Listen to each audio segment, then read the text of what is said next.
Good morning everyone. Today I'm going to start with the 22 experiments. Experiment number 22, that is troubleshoot of Venturi meter. So this is a Venturi meter.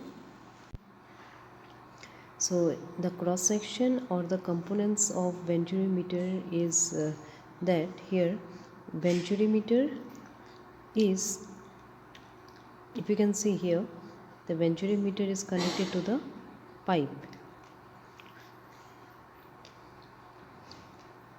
In this middle section is a Venturi meter which is connected to the pipe. So there is a convergent section. There is a convergent section, throat section, and the long divergent section. The differential manometer, which if you can see here, the differential manometer which you can see here,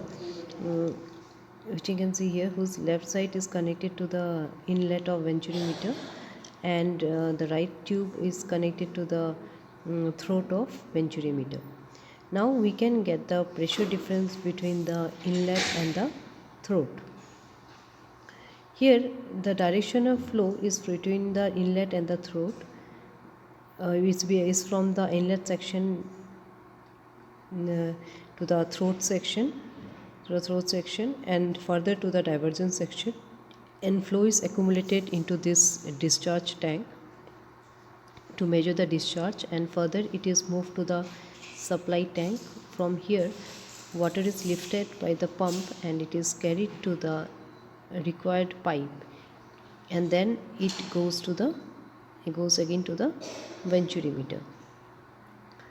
We can calculate the pressure difference using this manometer. So if you can see, if you look at the manometer